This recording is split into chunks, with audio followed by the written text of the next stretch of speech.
Ladies and gentlemen, Hebrews and Shebrews, welcome to the Life Podcast, where we inspire you to thrive as peculiar people in a modern world. And today we're doing that by talking to Joshua Waller. He is the executive director of HaYovel Ministries, and he and his brothers started Israel Guys, a YouTube channel, where they report on current events in Israel and in person. So they live there, and he has ever since he was 14, and his family moved to Israel to plant grapes and to harvest grapes, and they host anyone who wants to come over there and help do that. So he's going to talk to us about what he has observed in the last 20 years since he's been in Israel, and I guess what he calls propaganda that he's seen happening. And he'll talk to us about the growing anti-Semitism around the world and his thoughts on why that's happening, and what's going to happen with the Temple Mount. Ladies, have you ever had aspirational content overload where you're looking at all these beautiful images of homes or organizational systems and it looks so inspiring, but then you also feel like I could never do this and now I'm just overwhelmed and discontented with my own life? Well, it doesn't have to be like that, because there's content made for women, lifestyle content made for Torah-observant women that will leave you feeling totally refreshed and edified and really inspired to go deeper in your faith. And that is in the form of Torah Sisters magazine, which is put together by a friend of mine named Amy. This magazine is for women who love Yeshua and want to walk in his ways, and it's articles like it's recipes, it's stuff about relationships, it's stuff about your faith. It talks about different seasons of your life, whether you have young children or you're in a season of singleness or you're an empty nester. It talks about your fellowships and craft ideas for the feasts. Each issue has these beautiful scripture posters that you can take out of the magazine and hang up on your wall. And they're also moon phase calendars if you're keeping an eye on that. It's just full of things that'll leave you feeling refreshed and built up in your faith, and not depleted like you've been comparing yourself to something that's hard to attain and also hollow. It's full of scriptural wisdom and goodness that you can really chew on and get excited about. So if that sounds interesting to you, go to store.torahsisters.com and use code LIFE to get $5 off your first beautifully printed physical copy of the Torah Sisters magazine. Thank you guys so much for watching this show. If you love it, share it with everyone you know. Without further ado, I give you Joshua. Joshua, thank you so much for being on the Life Podcast, man. Hey, I'm glad to be here, Luke. Thanks for having me. I've heard so much about you and HaYovel, which you're the executive director of, for more than a decade. And I know you guys have been around for two of those at least. That's right. Was it good? Did you hear some good things, I hope? Oh, all good things. I talked to a lot of people who volunteered there and gotten to work in the vineyards. And I'm big into, I guess, grape growing and wine. And so it's always intrigued me that you guys are doing all that over there. Yes. Well, it's coming from Tennessee in our organic farm. When I was 14 years old, Dad pulled me up out of the farm and along with the other 10 siblings and said, hey, we're going to Israel. And, we weren't like specifically grape growers at the time. We were tomato farmers, then corn and cabbage and, whatever, tomatoes. That was our big thing, right? And so, but I think what inspired us more than anything to get here and be a part of this was not necessarily even that we loved, viticulture of some side. We loved farming, but that the prophets talked about it. That's just, it got us. Jeremiah 31:5 says, you will yet plant vines on the mountains of Samaria. And my dad, I was 14, I fell into it. Of course, fell in love with it later on, but that it just kicked Dad, like, what are we doing growing cabbage and corn and tomatoes in Tennessee when literally the prophet Jeremiah says, you will yet plant vines on the mountains of Samaria? The Jewish people have come home and they're begging us to come and help. Yeah, we're coming. And so that was, that's how we got here. And got to be planting those vines that Jeremiah, would he be jumping up and down excited if he saw? This is what he envisioned. This is what he foresaw coming. So yeah. What has that experience been like for you personally, you're 14 when you went over there, and yeah, what's that been like, man? Sure, sure. I'd say it's been a journey because I grew up very much so pro-Israel, and I'll say there's really two different groups. There's people that are pro-Israel, and that's amazing. They wave the flag of Israel and they say, "Go Israel, go." It's like they're sitting in the bleachers, right? And they're the pro. They're pro. They love it. They think it's great. But then there's another group of folks that's I call them Zionists. The people who are like, I'm all about Zion. I am in. Anything Zion. I'm not just watching this game. I'm in it. And I wanna be a part of if they're planting vines on the mountains of Samaria, I'm in it. Put me in line, all right, throw me the ball now. I'm in the game and I'm part of this thing. Call that a Zionist, someone that's just they want to be a player. And that was mom and dad. And I feel like for me, coming at 14, we started out as just pros, and we had the flag in the house, and we're like, hey, we got to do more. We've got to do something, and that really culminated in Dad's first trip when he had that encounter with the Jewish farmer, and he said, please come. For me, it was something I was super excited about. I loved Israel. I read my Bible, obviously, growing up as a child in a Christian home, and just loved God, loved His Word, and through that, obviously, loved His people. And I think it was Corey ten Boom who said, "If you love God, you'll love His people." You can't separate these two. And that's what's so baffling about all the anti-Semitism of our day. It's like people are really confused. How do you separate God's God? You love God, but you hate His people? How is this even possible? This doesn't make any sense. Luke, you got to know, I'm just a simple farmer. Things have to be simple. Like, this just doesn't make any sense. Okay, we gotta figure this out. So just me as a simple 14-year-old coming here to Israel for the first time, I would say I did miss the creeks and hills and valleys and farming of Tennessee. I did. I just did. There was a little bit of homesickness in the beginning. And I would tell you, something happened to me when I was 18 years old that forever changed me. One of the biggest things was, we're talking about grapes. The grape harvest is right over hunting season. My goodness, couldn't be a worse time. And I can remember, just really having a hard time about that. Like, man, I hadn't been able to go hunting for years. I haven't seen the leaves fall off of maple trees in 20 years. I just have not seen it. Loved it.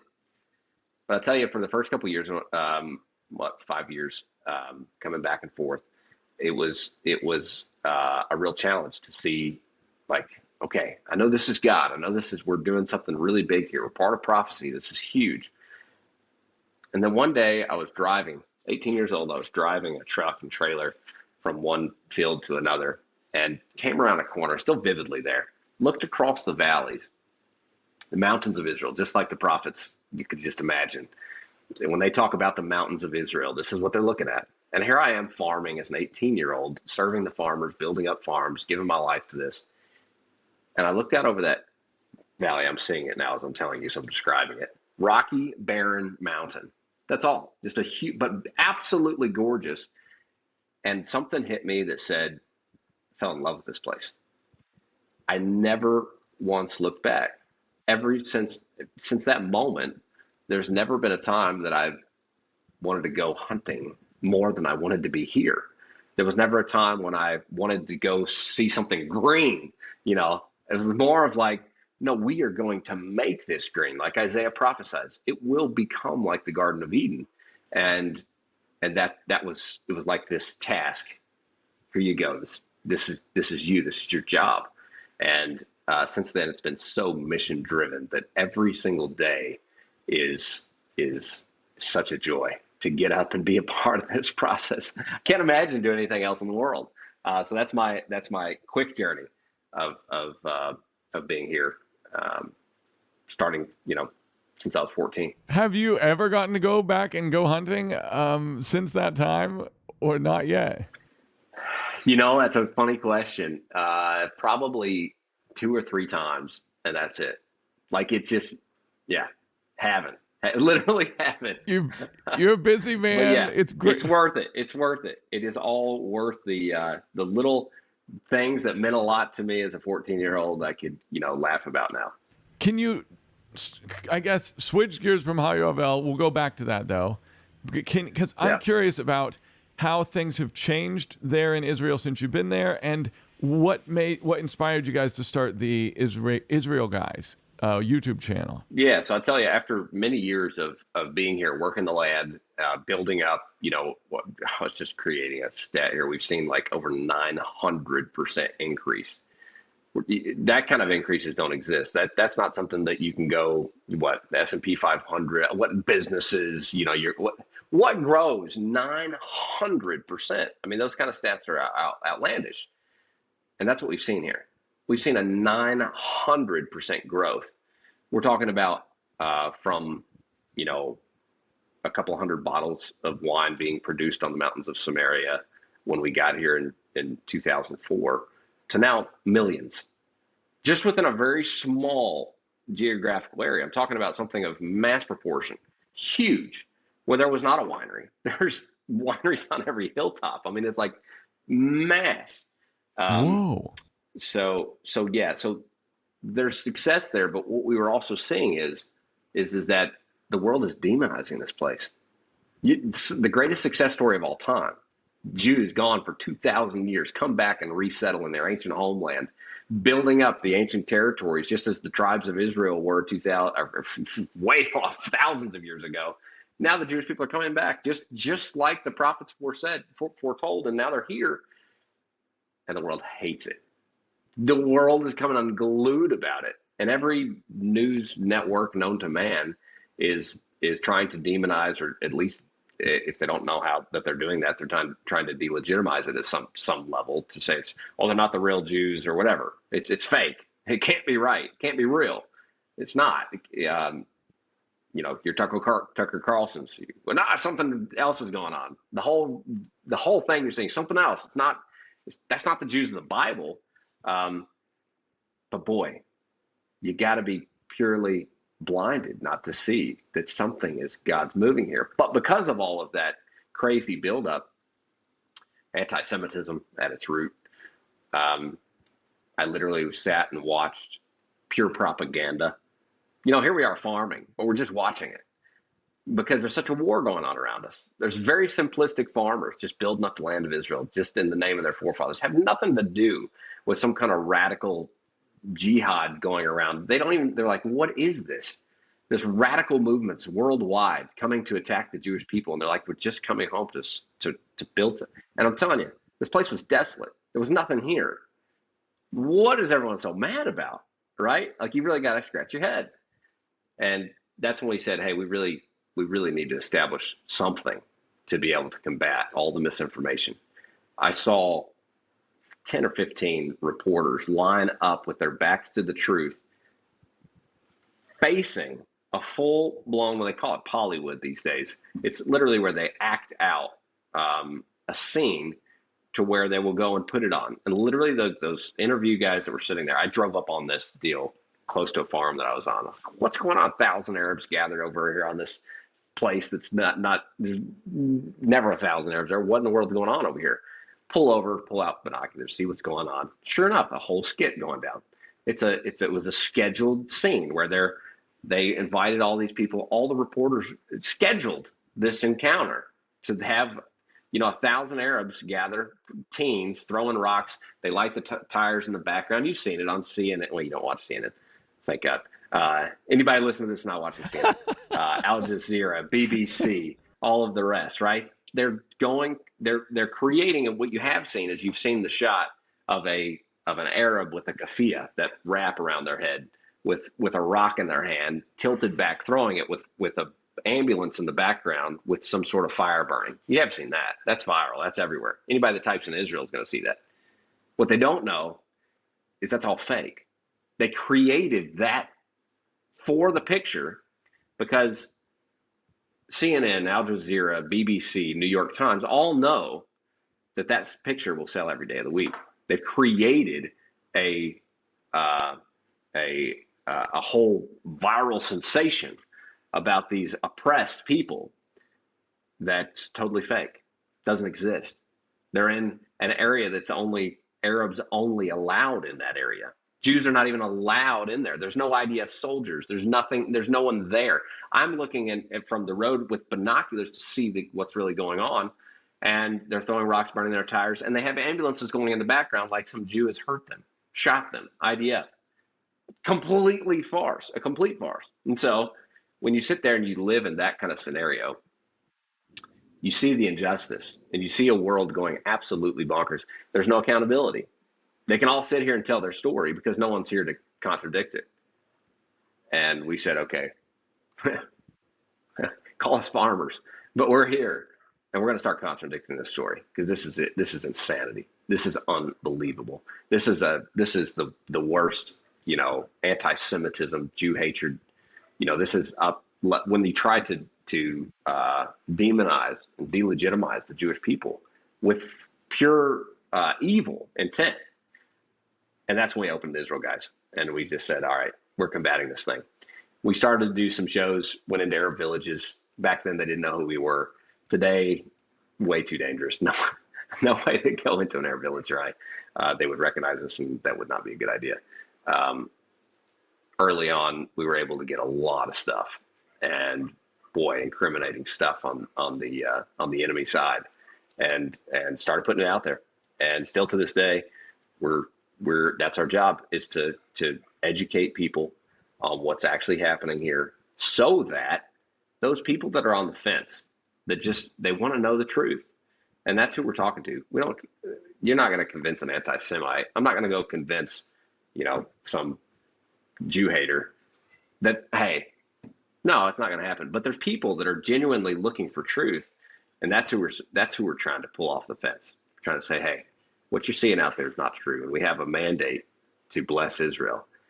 And God forbid someone falls for this horrible narrative and then they're pulled in to curse the people of Israel. What a death sentence. What a terrible thing for people. And whole nations are falling into this now. And so we really feel a calling to help educate people on what's actually happening here, so that in result, they understand the blessing of Israel and they come be a part of it. That's our whole mission. Get them here and plant some vines together. Get them here and build some fences. It's real. I told you, down to the bottom line, it's very simple. This episode of the Life Podcast is brought to you by Truth Tracks. Truth Tracks are these small, beautifully illustrated comics full of scripture that use stories to tell why it is that we're doing different things that we're doing that we see in the scriptures, like, different, like the holidays in the Bible, or like wearing tzitzit, or like eating biblically clean. And it puts all of the scriptures at your fingertips that you want to have when somebody's asking you about these things. And you can just hand this to them and they can read it on their own time and look up the scriptures and kind of understand what you're saying.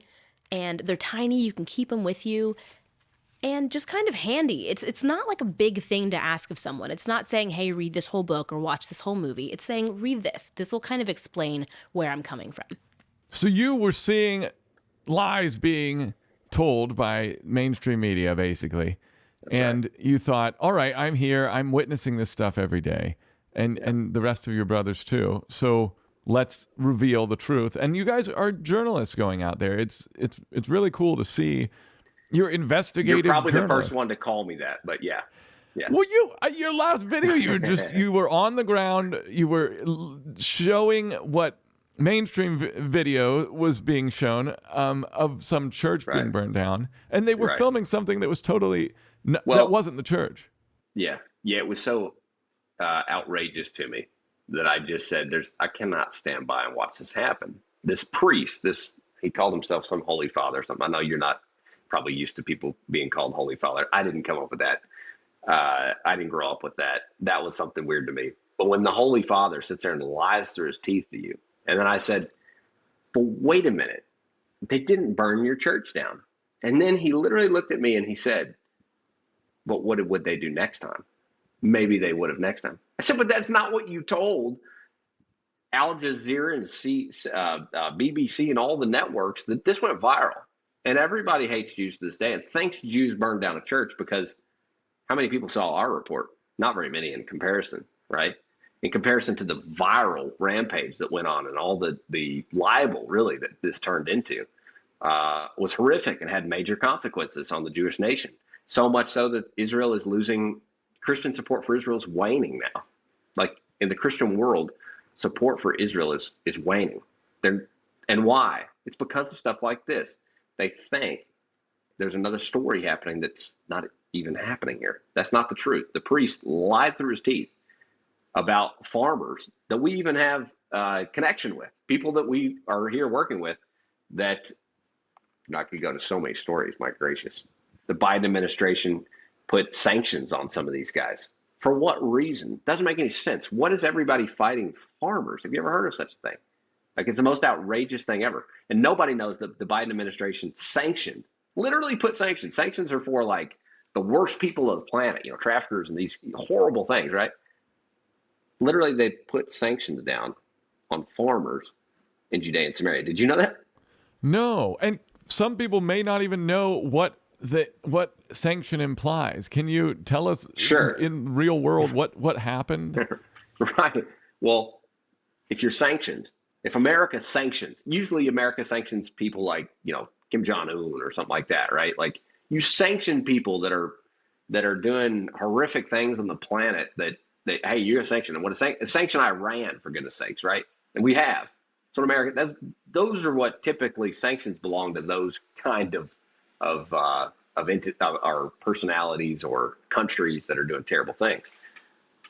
What it meant for farmers here was that, one, we were no longer able to help them, because if you help someone that's sanctioned, oh my gracious, the legal battle is unreal. So basically, they put them off limits to any support.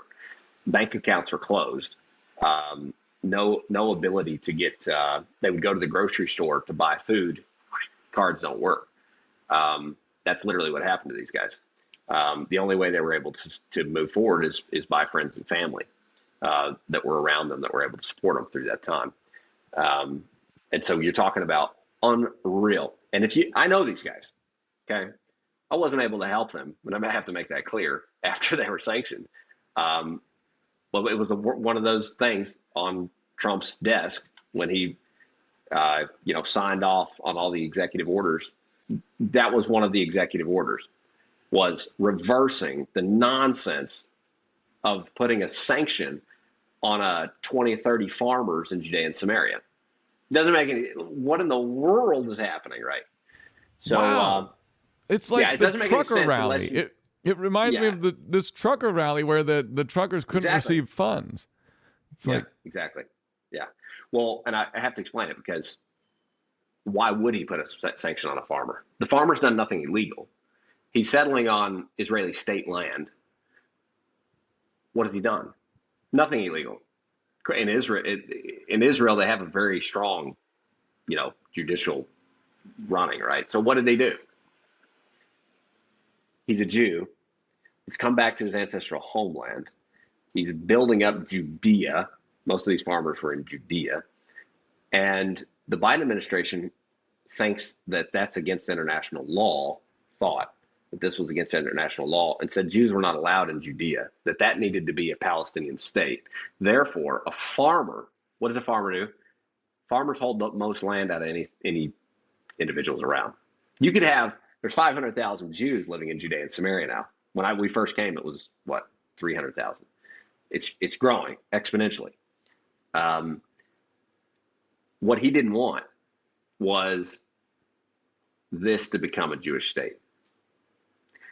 And farmers are the ones that are the most successful at holding down the precious, holy land of Israel. And he knew it's low-hanging fruit. What farmer has, friends that can get to Trump to get an order ban, get this off of them? Well, we did. Huckabee was right there saying, hey, this needs to be at the top of the list. Farmers are now freed. It's in his Trump guy, and farmers all the way in the Middle East and Israel. Like I'm telling you, we lived through some wild stuff. Wow. And that's just another leg of this, farmers attacking a church and burning it down. That was our original conversation. Never happened. He made it up. I literally looked at him. I said, you saw the interview. I said, are you not aware of what's happening to Christians in Syria? And he was like, no. But the cows. I'm like, You don't hear yourself. You're talking about how the cows got out from the neighbor farm and came over here and walked around your church area. They didn't even go into the precinct of the church. They didn't get into the cemetery. They walked around the outside. And you think that that's persecution. So you need to get a grip. I didn't tell him that, but that's what I was thinking. This is insanity. All you're doing is demonizing and a complete evil against God's people, and it's a lie. So yeah, that was a fun report, but boy, yeah, we had fun with that one. So okay, looking back at these years that you've been here and what you've witnessed, like politically, yeah, why do you think this is happening now with Tucker Carlson kind of going against, and others, many others, not just him? I'm just pointing him out because he's conservative. Sure. What's your perspective on all that? I think first off, it comes to a place where Christianity really took some evil turns, and I know you're well aware of that. But even going back, as far as Martin Luther, a lot of people know him for doing some really great things. What they don't know him for is that quotes like, if the Jews ever came back to the land of Israel, sarcastically, he says, if the Jews, not just paraphrasing, if the Jews ever came back to the land of Israel, I'd believe in their God too. I'd believe they were the chosen people. If he was alive today, that argument wouldn't hold. But he was giving an argument for then, which said the Jews are no longer God's people. They've been cast away.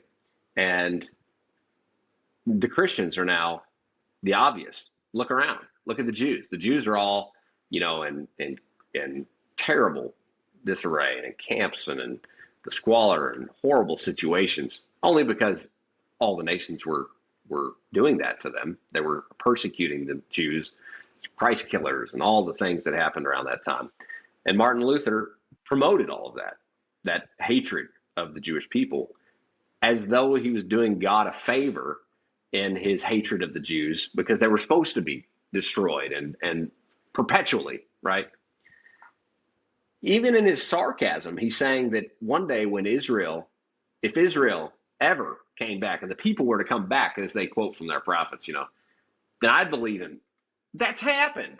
And yet all the people who believe in the theology he created, this replacement theology that was obviously created, that he believed in, he was one of the biggest promoters of it.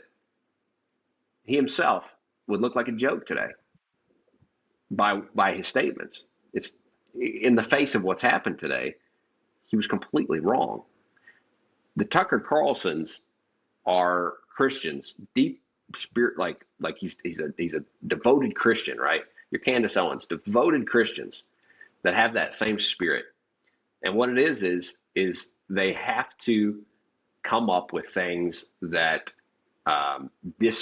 disprove, because what are they saying now? They're saying the Jews, they're not the real Jews. They're not the Jews of the Bible. See, Martin Luther would have never said something like that. Matter of fact, he said, obviously they're the Jews of the Bible, because look at them. They're persecuted, and they're all of this. Today they have to reverse all of that. They got to be like, obviously they're not the Jews of the Bible because why? Because they're fulfilling all the prophecy. Like, they have to try to really work hard to take away the Jewish identity of this Jewish nation that's come back in mass.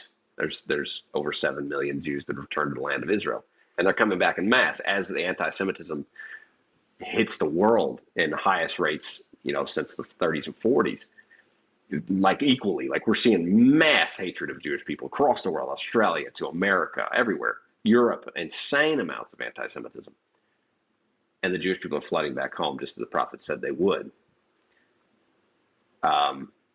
These people are coming out in mass to attack exactly that. And I believe it's that anti-Semitism embedded in their faith. They can't support Israel.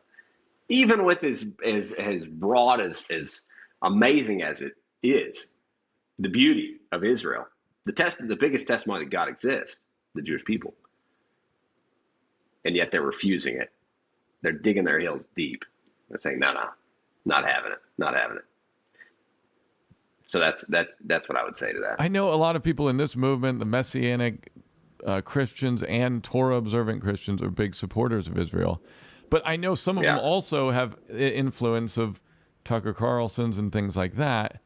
And and they also, you know, I'd like to get your perspective on this, and also the perspective of, I guess, the pulse of Jews in Israel.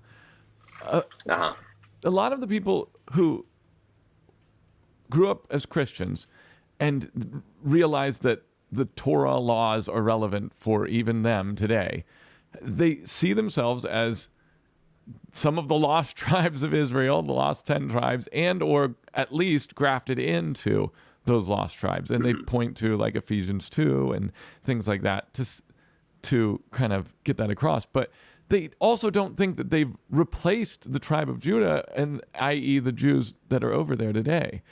And so what do people think about that over in Israel, I guess? You know, I think there's always in the movement, there's always people that have their Jewish connection. So there's always a Jewish person somewhere that will come along with an idea. You say, okay, yeah, of course. Yeah, that makes sense, whatever. That's always there. And so, yes, some teacher somewhere will definitely have somebody in Israel that they probably are connected with. So I'm not going to say that doesn't happen. But I'll speak from the majority. The majority see anything connected to Christian anything as they just don't know. They don't know Christians. That's not, it's a group of people that they literally think all hail back to if you've ever been in Jerusalem, the Holy Sepulchre and all the Catholic sites. There's no understanding, just like, and I'll paint it back on the other side, just like if you think, not you, you know a little bit more than most, but just somebody in the Christian world. What is a Jew? Black hat, walks, a little, like they paint a New York Jew, religious Haredi Jew. Is that the majority of Jews in Israel? No way. Not at all. That's not Jewish at all. If you want to say what's the public actually thinks they're a little annoying, because they're just very strict. And that represents a very, very, very small minority of the Jewish people. So just like that on both sides, we have 2,000 years between us, and we haven't talked to each other. We've talked at and about each other. And honestly, I think if I was to buckle down on what I think the hardship between people that see themselves in these, different ways and how they can relate to Israel better, is to talk to Israel. Don't talk at and about, because the at and about causes so much trouble. And that's one thing that I feel like God has given us here, just through a very simplistic way. We're not theologians. We're not, like I keep saying, we're just farmers. But what we do is we love people, and we love the Jewish people for who they are as God's chosen people. And just by talking to the Jewish people, there's so many things that light bulbs.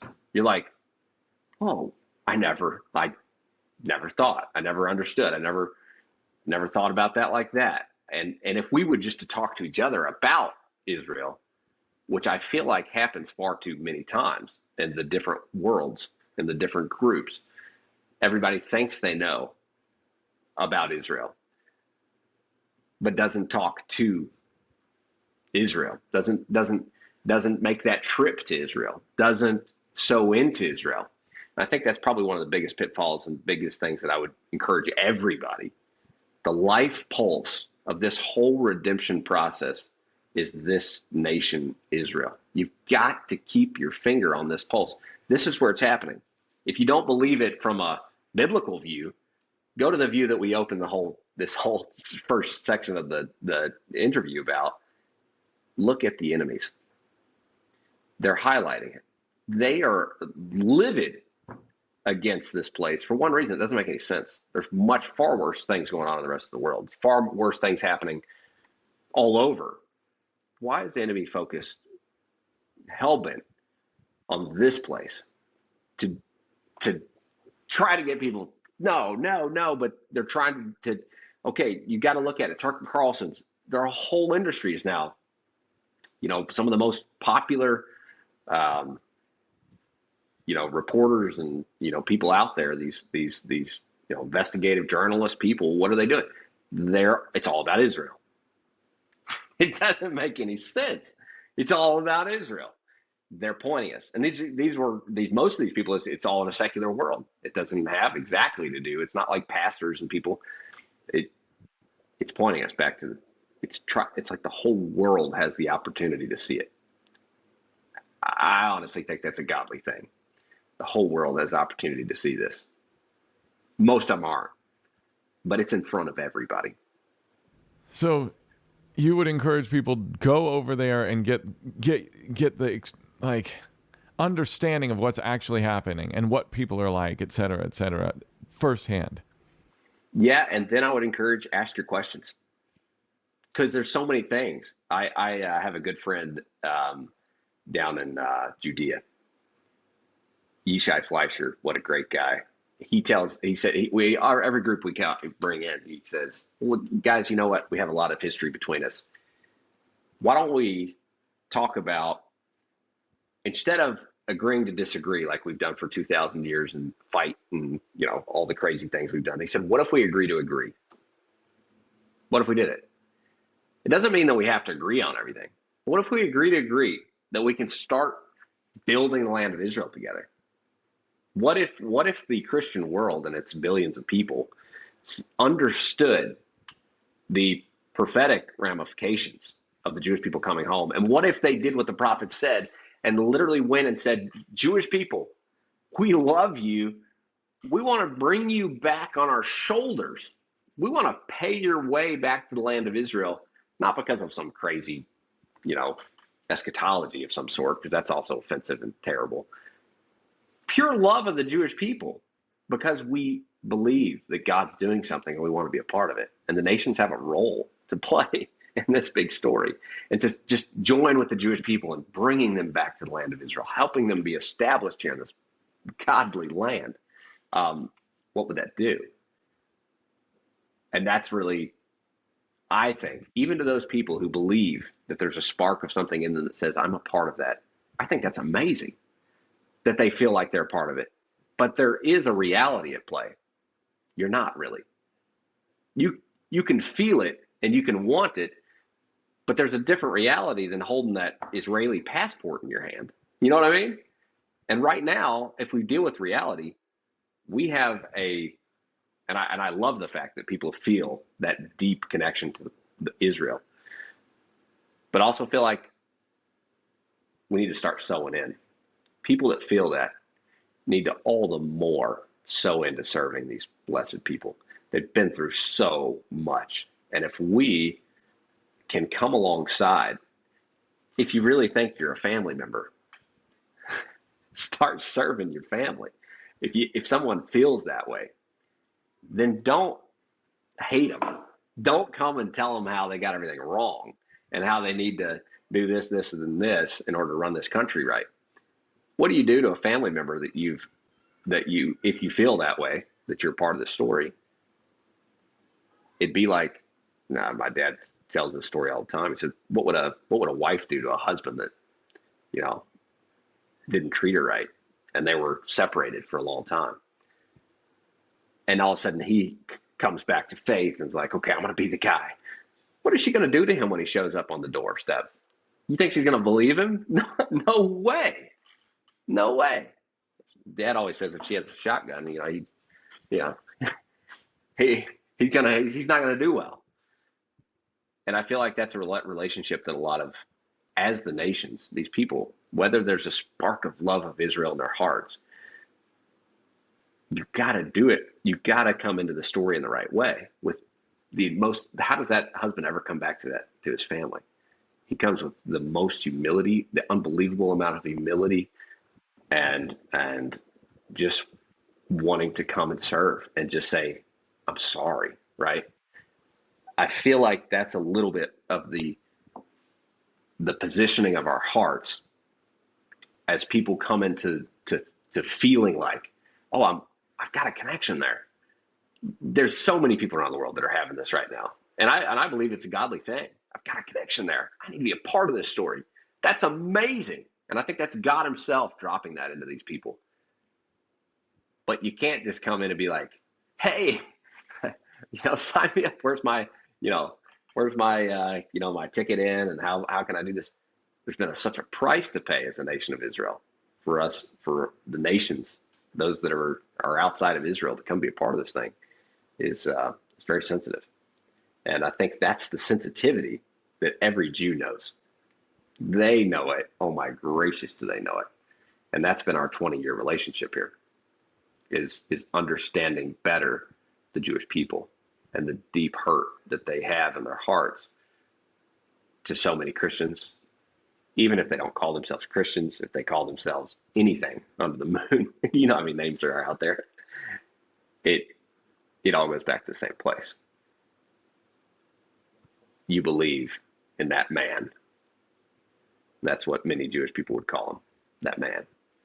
And there's got to be, if this is going to come together, where people that believe, Christians, want to come to be a part of Israel, there's got to be humility like you wouldn't believe. I feel like something's happening here where we have an opportunity to be a part of the story as Christians and teach the nations how to respect Israel and how to come and help build and agree to agree, right? When it comes to, we're part of redemption. We're part of seeing this land flourish. I just told you 900% increase. We're living in like the most prophetic, most unbelievable times. And this moment, as the nations begin to just fall apart, look at America. My gracious, we're seeing some wins. We're also seeing some crazy stuff. Our Israel event, like we're like banned from doing events in America because we can't. It's too dangerous. We tried to host, we had 1,100 tickets sold to a huge Israel rally called the Israel Summit. Canceled in Dallas, Texas. Couldn't do it because of the jihadi forces that are present and alive in America. The threat level was so massive on us, against us, because of our name, the Israel guys, I guess, brought everybody and their brother out. The FBI, the Texas Rangers, the local police, the SWAT, helicopters, snipers, everybody was involved. No, too dangerous. Can't do it. That was just this spring. So I'm saying, as the nations fall apart, that's what we're seeing right now. I have hope that maybe America could turn this thing around. I know President Trump is trying to do everything he can to get this around, but we're living in some wild days. And the brighter the light grows in Israel, I believe, the darker it gets around so that everybody else can see. That's how that happens. The light from Israel. And all the people that have their heads buried in some cave somewhere, get out of that cave. You're not going to see the light. The light of Israel is beginning to shine. And that's just the way God told the story from the beginning. And it's Israel. It's not the fake Israel. Everybody that thinks it's a fake Israel is going to be you're going to miss the train, bro. It's not fake. This is the most real thing on planet Earth that every secular media news outlet is yelling at the top of their lungs. Hey, check it out. Israel. They're saying all the wrong things, but they're still saying Israel. And they're trumpeting this message across the world, even though it's a completely wrong message. Israel is the front and center. It's only been 77 years. Israel's front and center. How did it get that way? It's only God. It's absolutely only God. And my encouragement to everybody out there, with all the different groups and all the divisions out there, keep your finger on the pulse of Israel. There's just no other way. Yeah. I feel like I'm preaching now. You have a different experience than most people because you've lived there and witnessed all this the last 20 years. You've gotten to have firsthand Yeah. knowledge of what's going on. Right. Yeah. So that's well. So all right, and your dad's connection. What was it? Was it that love for Israel that drove him there? What did he have any Jewish heritage at all, or was it he just a believer who was like, all right, I have to go help? Yeah. So yeah, that's what it was. It was all based in just reading the Bible. I can remember some of my earliest memories were hearing about buses blowing up in the second Intifada, early 2000s. Of like, whoa, what's going on? There's something going on in Israel. I'm like, young 9-year-old, I'm like, wait, something's going on in Israel. There's hard things going there. Mom and Dad were talking about it. There was always some connection and love for Israel just embedded in us, even, from childhood, from our parents and from Mom and Dad. As it grew, like I'm sure many listening, yourself, as that love of God grew and as the love of Israel grew, for us, it looked like a menorah on the piano and an Israeli flag over the top of that. That's what it looked like at our house. I know that's what it looked like. That's probably pretty common. That's how it starts translating.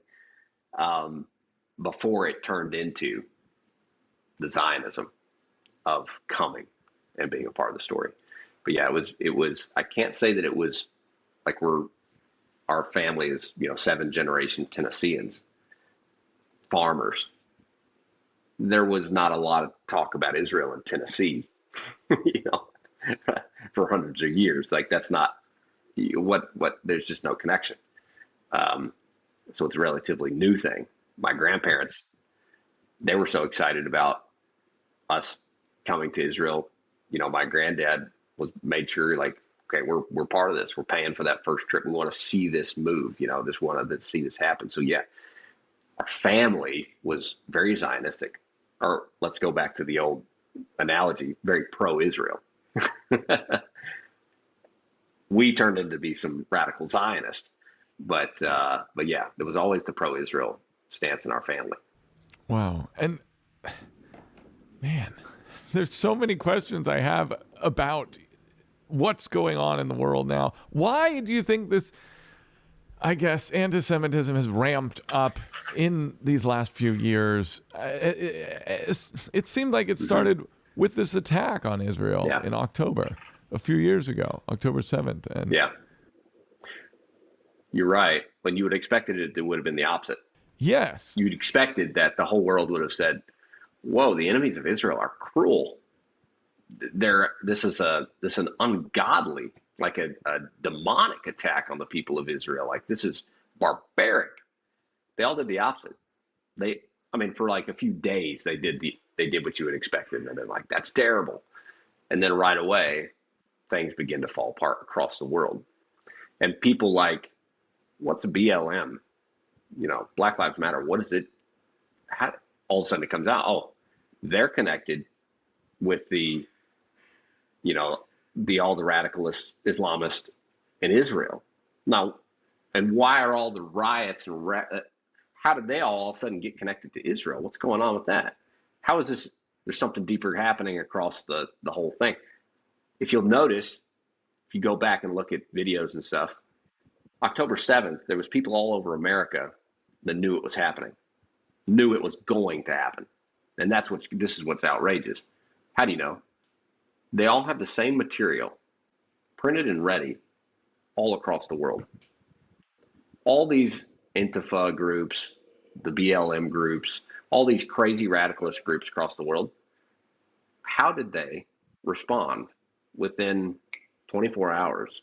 Right away. You see some of the riots in America happening immediately, corresponding to October 7th. How did they have all the material printed and ready to go? There's a lot of people that are saying this was a massive coordinated event that was immediately going to take the world and try to steal the media on it and make something into, and they did. That's obviously what happened. The fact that people around the world knew about it and it still happened is a real travesty and shows you the state of the world.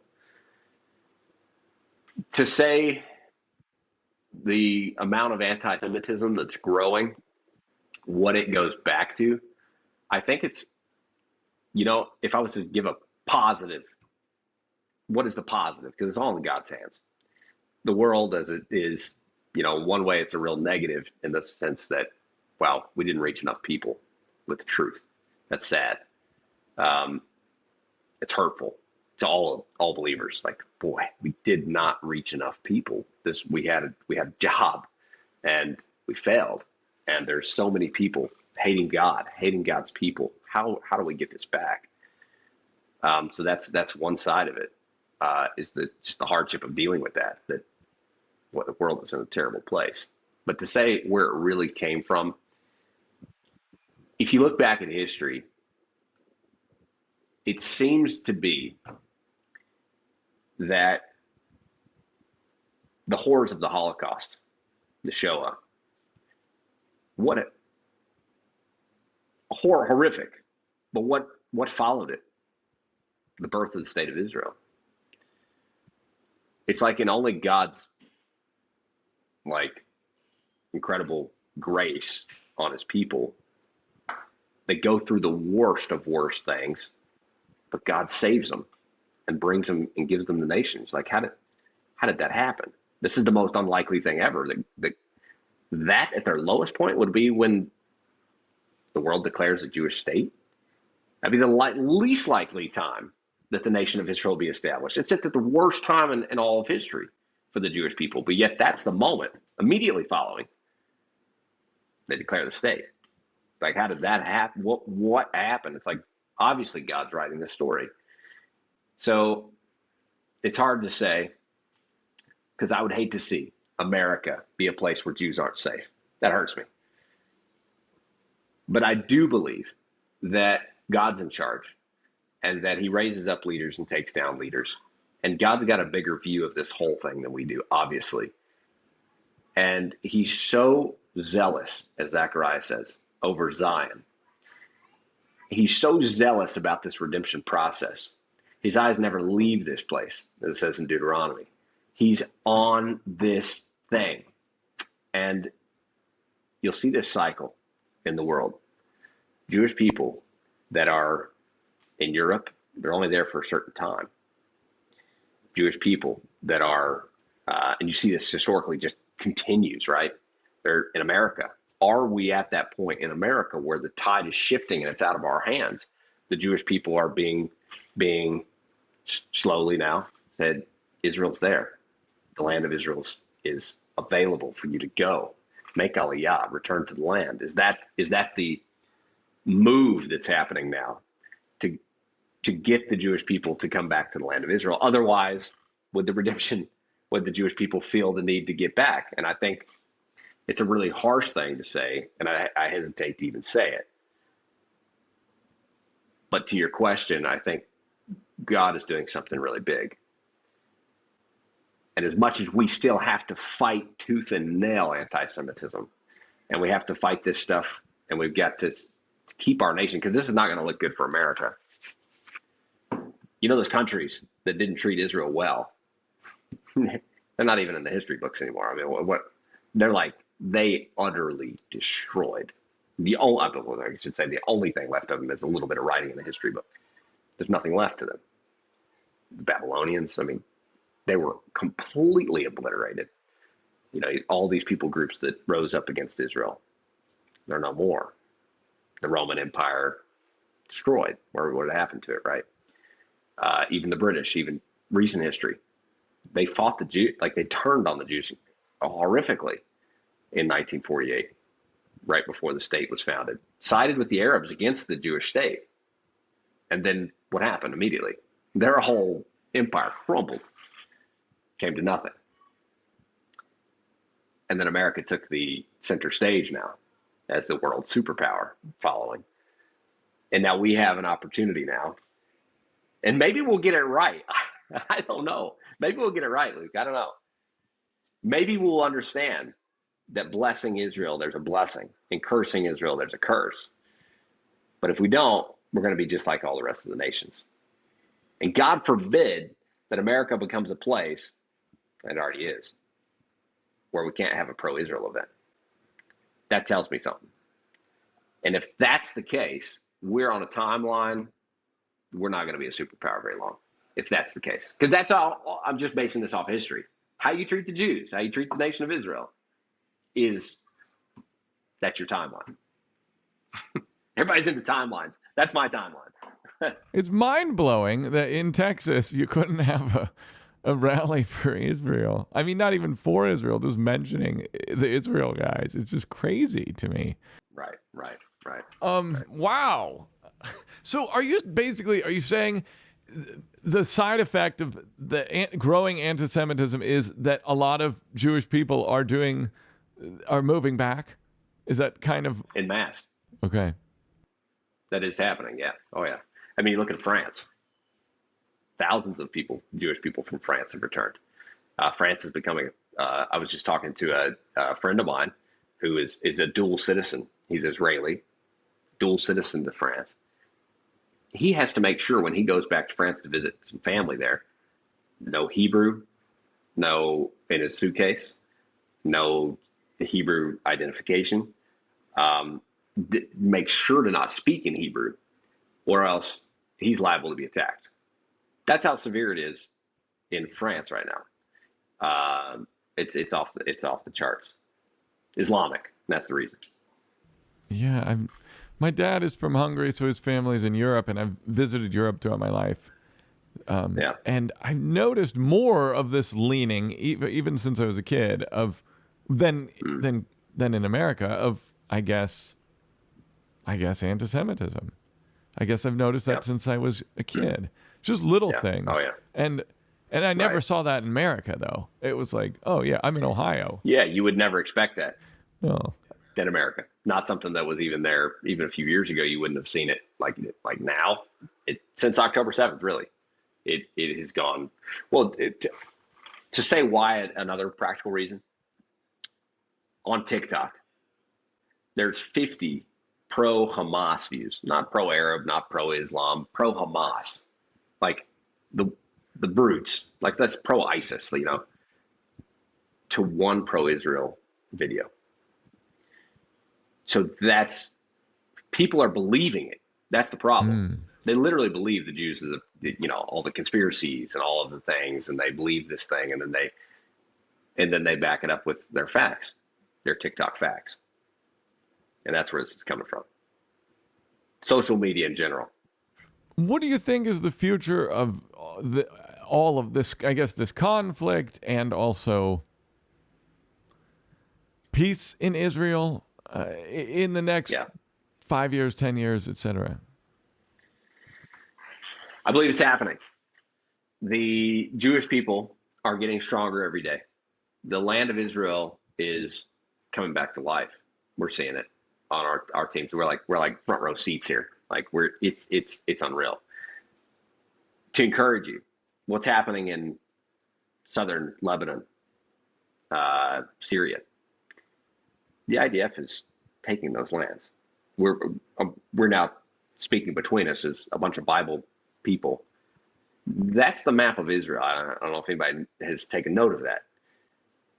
The biblical borders of the land of Israel are now, for the most part, we've got that little slip over there in Jordan. There's a couple others, but Israel is now active, as in like a Maccabean time, in those areas very quietly right now. Supposedly there's a ceasefire. They're clearing it out. They're not backing out of those areas. I don't think so. Those are going to be a part of Israel. Those areas are being held because the radical militias that have held them for way too long have it's been a hard story. Israel's going to hold those territories. The land is expanding against all odds, against the entire world's opinion. There's more Jewish people living in Jerusalem now than there ever in world history. It's incredible to see the land coming back in this way. The Jewish people coming and establishing that deep connection to Jerusalem. The Temple Mount, and I would tell everybody this, the redemption process is going to happen as fast as the Jewish people connect to the Temple Mount. What you're seeing now The Arabs, they're all these spiritual, more spiritual than you think. They call it the war. We all call it the October 7th War. You know what they call it? They call it the Al-Aqsa flood. Translate, Al-Aqsa is the mosque on the Temple Mount. Basically, you could say the Temple Mount flood. And remember, they call it jihad, which is holy war. All the Arabs, they got one thing going. It's to unseat that Jewish presence on the Temple Mount. That temple. They're all about that. They're like, nah, we're not having that. We're not any kind of Jewish prayer. Jewish prayer is banned on the Temple Mount, was banned on the Temple Mount. Jews had to go quietly. Jews could not bring prayer books, Bibles. You couldn't wear a prayer shawl. All Christians, not allowed Bibles, crosses, any kind of Christian material, not allowed. Bible, nothing. Arabs only allowed on the Temple Mount. Note, Israel took the Temple Mount in 1967, right? But then they handed the keys right back over to the Muslim Waqf, which is the Muslim, jihadis. What's happening right now is a reversal of all of that. And it represents the Israeli public. That's what's exciting. The Israeli public is more conservative, God-fearing than their parents and grandparents. The next generation of Israelis, following October 7th, the majority of Israelis didn't keep Shabbat. And when I mean keep Shabbat, I mean it's serious. 39 laws, I believe. It's really strict. I believe it's 60% now of the nation of Israel keeps to the strict observance, or at least some sort of observance of Shabbat. You're talking about an Ezekiel 36 kind of situation where God says, I'll bring you back to the land and I'm going to sprinkle clean water on you. We all thought he was going to bring a bunch of angels back and thought that they should be perfect always, and that this doesn't make any sense to us. And they're not the Jews anymore because of Tel Aviv. That's not what God said. Everybody says, oh, it can't be. Look at Tel Aviv. I'm like, no. God said, I'm going to bring you back to the land, Ezekiel 36, and I'll sprinkle clean water on you. And that's what's happening. The Jewish people are turning to God. They're returning to their ancient biblical selves. They're becoming like Judeans. They're becoming like these Maccabees again on the mountains of Israel. And that, I would say, is where we're going to be in 5, 10 years. That's only going to grow. That movement in Israel is massive. And that's also what the whole world's scared about. Islam, chief among them, scared about. Because they know when a Jew prays on the Temple Mount, God hears that prayer. They know that because they ban prayer. Why else would you ban prayer if you didn't believe it was powerful and going to harm you? The Jewish people are now praying every single day on the Temple Mount.